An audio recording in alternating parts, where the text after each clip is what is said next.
Muito boa noite, sejam bem-vindas, sejam bem-vindos. É o nosso grupo, é o nosso momento, é a nossa prática espiritualista, espiritual, espiritualizante. Não tem maneira melhor de nos espiritualizarmos, de nos elevarmos, do que o estudo, o desenvolvimento da boa vontade e a prática do bem. É para isso que aqui estamos, é para isso que estamos não apenas nesse momento, mas é para isso que estamos na vida. É para isso que reencarnamos e é com esse prazer que eu recebo cada um de vocês. Muito obrigado pela presença, muito bom estarmos juntos e que nós recebamos, nos abramos para receber nesse momento as sugestões, as orientações, as ajudas que os nossos amigos espirituais há tanto tempo querem nos dar e que nós nos temos recusado. Alguém pode se espantar, como a gente vai recusar ajuda? Porque, como revelado por Jesus, nós tendo olhos não vemos, tendo ouvidos não ouvimos. Chega a ser um absurdo que a gente ouça tantas vezes no decorrer de uma vida: que Deus te abençoe, que Deus te abençoe, que Deus te abençoe. Porque se há uma coisa que não falta para nenhuma das criaturas humanas, animais, vegetais, é a bênção de Deus. Jesus disse que o seu Pai, o nosso Pai, trabalha ininterruptamente, e Ele trabalha também, e com o trabalho ininterrupto de Deus e de Jesus, como alguém pode se imaginar estar fora das bênçãos de Deus? Não existe uma criatura que esteja fora das bênçãos de Deus. Desejar que Deus nos abençoe, que Jesus nos proteja, é quase uma blasfêmia, porque isso ocorre o tempo todo, para todos nós, independente dos nossos atos, dos nossos pensamentos, dos nossos sentimentos, das nossas palavras. É só você perguntar para qualquer mãe, qualquer pai, o que precisa acontecer para você abandonar seu filho.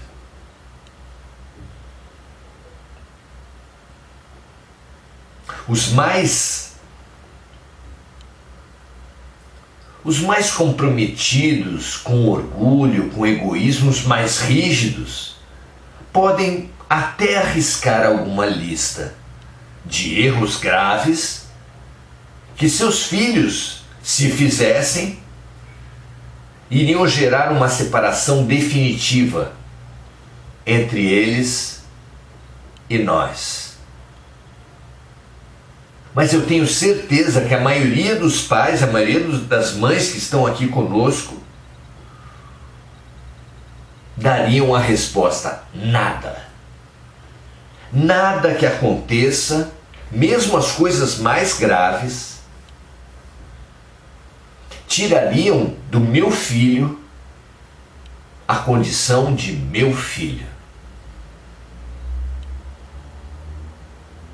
Por maiores que fossem as decepções geradas em nós pelos nossos filhos, eles sempre seriam e sempre serão nossos filhos. Se isso ocorre conosco, que somos pais e mães tão imperfeitos, não pode jamais passar pela nossa cabeça que pelos nossos erros nós estaríamos apartados, estaríamos afastados, estaríamos rompidos com Deus. De maneira alguma. Deus estará sempre conosco, incondicionalmente conosco, não importa o que façamos. Muito bem, então nós precisamos entender. A maioria de nós atribui os males, as infelicidades, as dores da vida a erros nossos mesmos, que Deus nos estaria punindo pelos nossos erros. A própria concepção de lei do karma parece justificar essa posição. Todos os que sofrem atualmente estão sendo punidos por seus erros passados. Mas será que essa doutrina condiz com o Deus de amor revelado por Jesus? Com o Deus que nos aconselha, nos estimula ao perdão incondicional e infinito? Como Deus poderia nos propor, através de Jesus, um perdão incondicional e infinito se Ele mesmo não perdoa? Seria um Deus duas caras? Claro que não. Precisamos entender a dor. Precisamos entender por que nossas vidas são tão determinadas, tão fechadas pelos eventos, por coisas que nós não dominamos. Por que tantas vezes nós nos sentimos como folhas na ventania, como gravetos numa enxurrada, levados para lá ou para cá, independentes da nossa vontade, independentes da nossa liberdade. É a velha questão, não apenas teórica, teológica, filosófica, entre liberdade e destino, mas é uma questão muito prática. Todo aquele que tem um filho com limitações e um filho sem as limitações do primeiro, se questiona por que eu tenho um filho com síndrome de Down, paralisia cerebral, autismo, e outro não apresenta nenhuma dessas limitações. Porque alguns de nós sofrem privações, violências desde tenra idade e outros não sofrem. Porque alguns começam a passar fome já na barriga de suas mães e outros têm abundância de recursos. Como entender a dor, se a Bíblia nos fala, e a lógica também aponta, que Deus não é pai que não pode ter preferência por um dos filhos. Se não é por preferência que uns sofrem e outros não, por que é?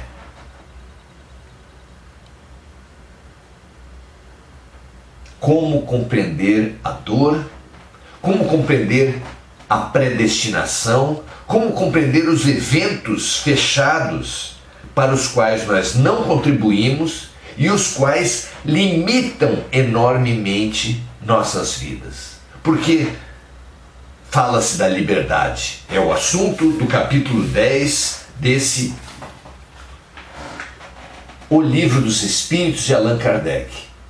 Mas como pensar em liberdade das pessoas que nascem com doenças congênitas especialmente limitantes, daqueles que surgem na Terra num contexto familiar, social, extremamente limitante? Onde está a liberdade daquele que passa fome do 0 aos 6, que durante a própria gravidez ingeria drogas através da sua mãe? Onde está a liberdade? Não é? E assim, já no decorrer antes da infância, na adolescência e também ao longo de toda a vida. Onde está a nossa liberdade? Diante da multidão de fatos extremamente limitantes, alguns limitantes apenas, outros, que evidentemente cerceiam a nossa capacidade de escolha, cerceiam a nossa liberdade. Vivemos um mundo fechado e pré-determinado, onde somos meros joguetes, ou temos realmente a nossa liberdade?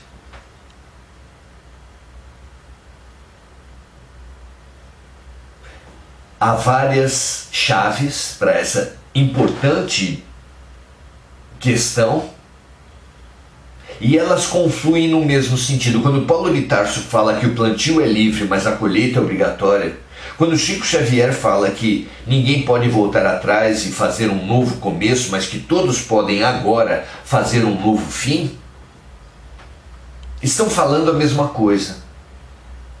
Claro,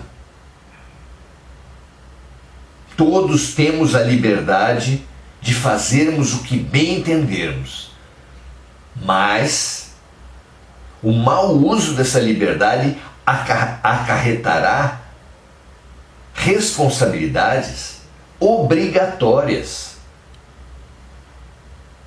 para as quais podemos nem mesmo ser consultados, podemos nem mesmo concordar, mas teremos que viver. O plantio é livre, mas a colheita é obrigatória.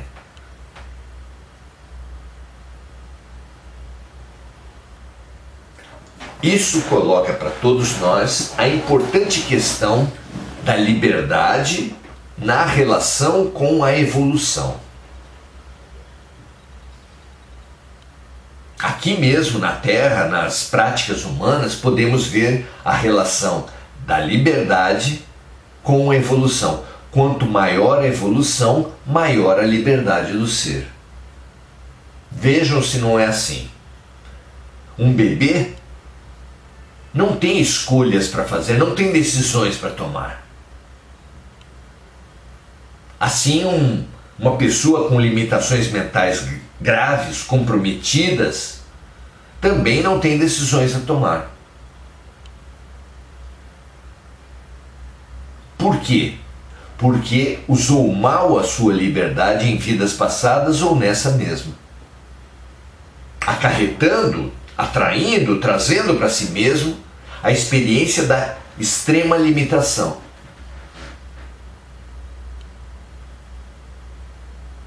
Então alguém que erre pouco e que acolha pelo menos parte dos convites de ressarcimento em liberdade, não será fortemente cerceado por fatos impactantes e inadiáveis.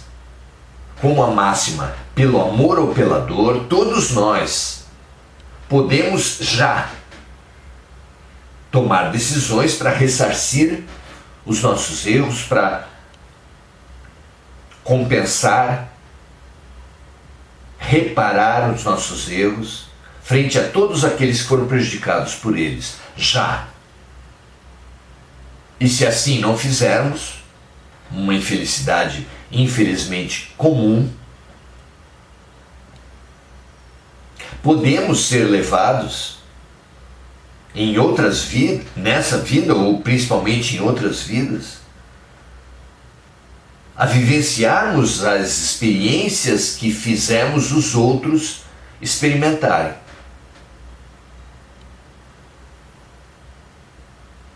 Para que, colocando-nos no lugar dos outros, a compaixão, a empatia, expandamos-nos, libertemo-nos de nossa inconsciência, de nosso egoísmo, de nossa violência.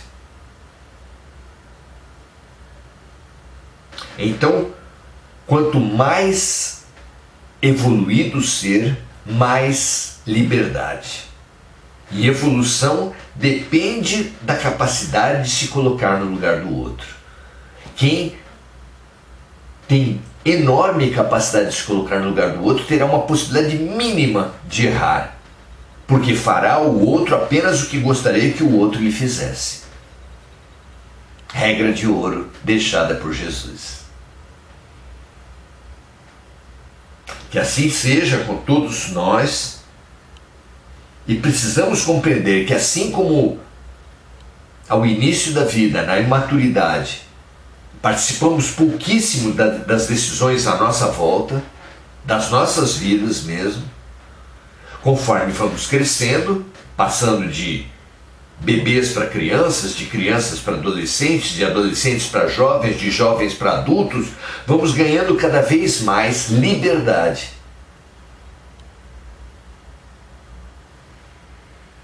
O próprio preso é exemplo claro de ser que perdeu a sua liberdade por usar mal a sua responsabilidade. Usou mal a sua liberdade, acarretou para si mesmo muita responsabilidade, perdeu a sua liberdade. Não é assim? Nós também, se queremos ter mais liberdade em família, na escola, no casamento, no trânsito, precisamos usar essa liberdade com responsabilidade. Senão as multas podem acarretar a perda da carteira de motorista. E aí você é cerceado na sua liberdade por não ter usado a liberdade com responsabilidade. Se você mata pessoas, comete crimes, você pode ter perda da liberdade por haver usado mal a sua responsabilidade. É sempre um binômio a ser compreendido por cada um de nós. Então, em relação à questão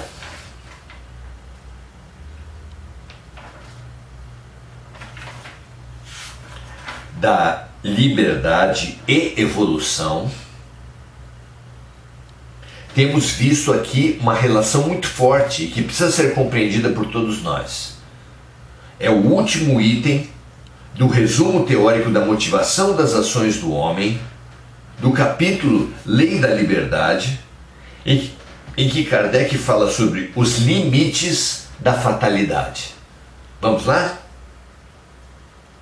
Diz assim Allan Kardec: a fatalidade não é uma palavra sem valor. Ela existe na posição que o homem ocupa na Terra e nas funções que aí desempenha, em consequência do tipo de existência que o seu espírito escolheu como prova, expiação ou missão. Então, vemos agora o que já tinha sido estudado anteriormente, que, primeiro, nos fatos cujas causas estão nessa vida, fica claro que a limitação dos fatos se deveu ao mau uso da liberdade.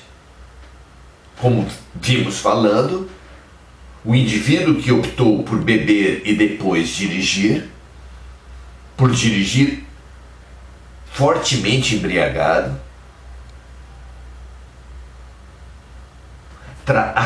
acarretará para si, caso atropele alguém, caso gere um acidente que gere mortes, caso seja flagrado numa blitz, tudo isso pode acarretar perda da liberdade, pelo mau uso que dela ele fez.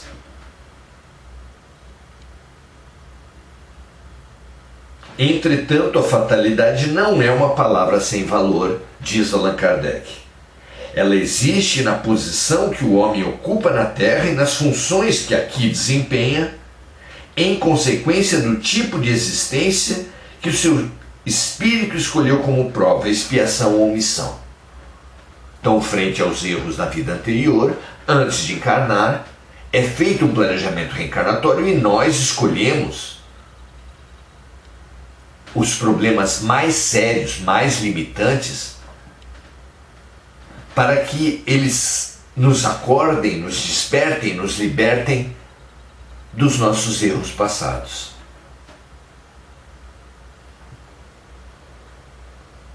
Então, se as consequências geradas por erros nessa vida são muito claras, precisamos entender também que mesmo aqueles fatores limitantes que nós vivemos e que não têm nenhuma relação com decisões infelizes nossas dessa vida, têm todos eles origem em vidas passadas. De forma que as limitações vividas hoje são decorrência de erros de vidas passadas em primeiro lugar e de opções didáticas, terapêuticas, frente a esses erros de vidas passadas, que nós mesmos optamos por viver para aprender, para nos libertar, para nos curar. Então, mesmo os fatos fechados, os fatos oriundos de vidas passadas,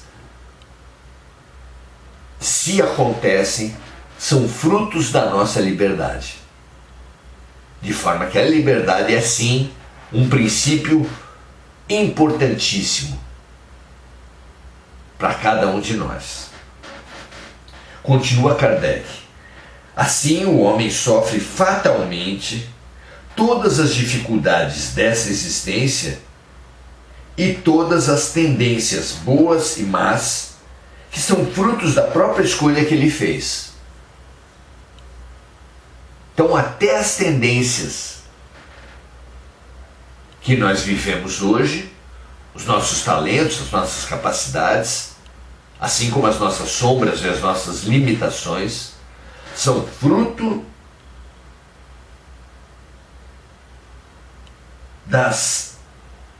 da vontade e da liberdade que nós tivemos anteriormente. São frutos das escolhas que nós realizamos anteriormente.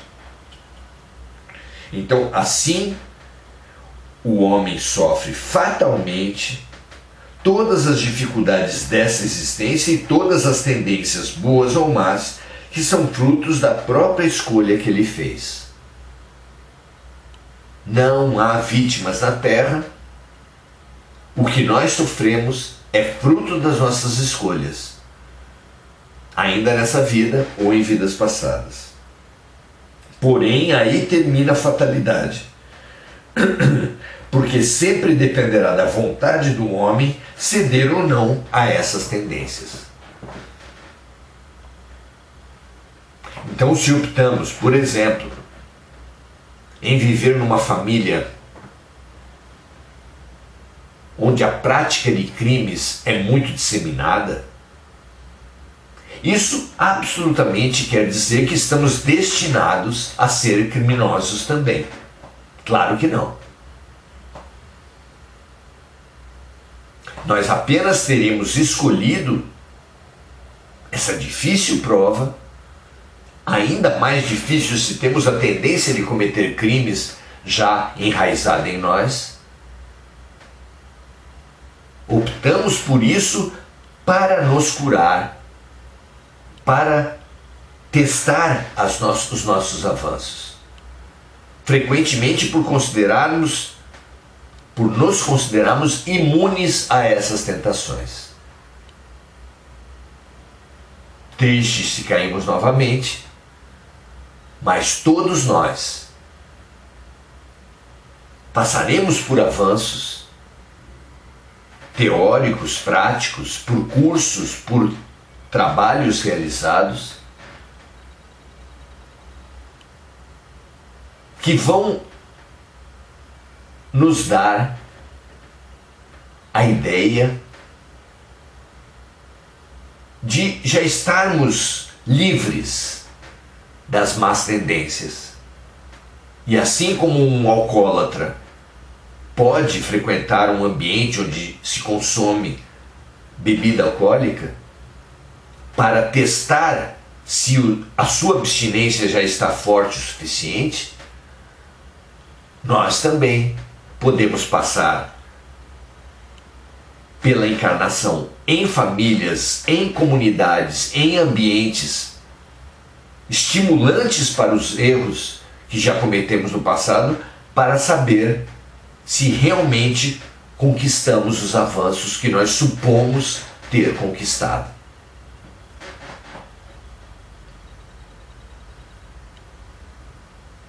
Sempre dependerá da vontade do homem ceder ou não a essas tendências. Que bom se conseguirmos encarnar em ambientes estimulantes ao mal e resistirmos ao mal e praticarmos o bem.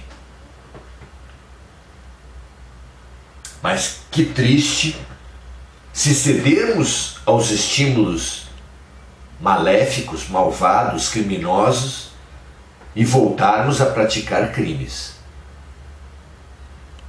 Não há, porém, predestinação ao mal. Não há, porém, erro irremediável. Sempre nos serão dadas novas oportunidades. Então termina Kardec com o seguinte raciocínio. Aliás,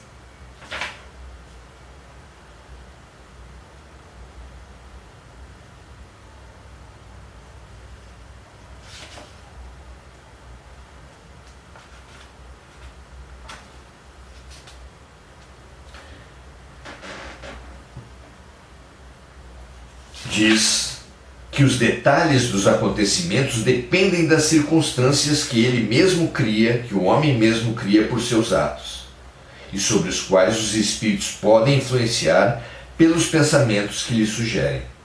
Então teremos sempre ajuda, teremos sempre apoio, ainda que o apoio e a ajuda, se a nossa sintonia for baixa, seja uma ajuda para o mal, uma influência negativa.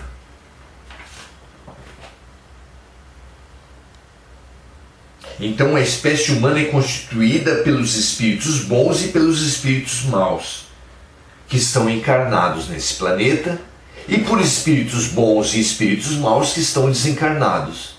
Como semelhante atrai semelhante, nós, pelos bons pensamentos, pelos bons sentimentos, atrairemos boas influências, e mas se forem maus os nossos pensamentos e sentimentos. Como a Terra é um dos mundos menos adiantados, nela se encontram mais espíritos maus do que bons. Eis porque aqui encontramos tanta perversidade. Façamos, pois, todos os esforços para não voltarmos a esse planeta após nossa desencarnação e para que mereçamos reencarnar num mundo melhor, num desses mundos privilegiados onde o bem reina sem divisão e onde nossa passagem pela Terra seja apenas uma lembrança de um exílio temporário. Um dia, realmente, todos nós lembraremos da Terra como um exílio temporário. Para que isso aconteça, precisamos nos colocar acima, nos colocar isentos, nos colocar impermeáveis às más influências. Para isso, precisamos nos conhecer e conhecer o sistema de influência que existe na criação de Deus. Aquele que se conhece e sabe dos seus pontos fracos não arriscará sem prevenção que tenha uma queda. O alcoólico que sabe que é alcoólico e reconhece que é alcoólico, se for num ambiente onde se consome bebida alcoólica, ele terá que ir com grande atenção, com rigorosa disciplina. Então conheçamos nossos pontos fracos e entendamos a fabulosa importância da influência do meio, encarnado e desencarnado. Essas duas consciências das nossas limitações, das nossas fraquezas e da força do meio nos levarão à grande receita para todos nós que temos tantos pontos fracos: vigiar e orar. Precisamos estar permanentemente atentos aos ambientes que frequentamos, às atitudes mentais, às sintonias que cultivamos. Se assim estivermos, jamais passaremos por aquela vida em inconsciência, por aquela vida de sermos dirigidos por forças estranhas a nós. Assumir as nossas vidas depende de autoconhecimento e depende de atenção frente a tudo que nos acontece. Vigiai e orai é a grande receita de Jesus e a grande defesa de nossas almas. Muito bom. Atentemos agora, saudemos aos nossos amigos. Marco Aurélio diz: o amor sempre traz uma estrela guia, a felicidade aos lugares mais simples.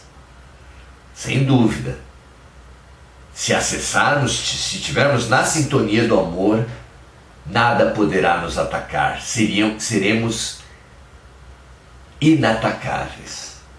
Andréa Santos dando seu boa noite, Andréa Salvatore dando seu boa noite, Mari Pereira, Maria José Sobral, Mônica Silva lembrando de amigos encarnados e desencarnados, das vítimas das guerras, dos desastres climáticos pelo mundo. Domingos Natalo desejando linda noite a todos, Anne também dando seu boa noite, Sérgio Marques também. Muito bom estarmos juntos. Saudamos a todos e convidamos a todos para outros momentos de compartilhamento, de estudos, de estímulo à boa vontade, de autoproposição à prática do bem. Amanhã, sábado, estaremos novamente nessa prática. Convidamos a todos a continuarmos no mesmo caminho, a perseverarmos no bem. Lembrando de Jesus que disse: aquele que perseverar até o fim, este será salvo. Assim seja para nós. Paz e bem para todos e até a próxima.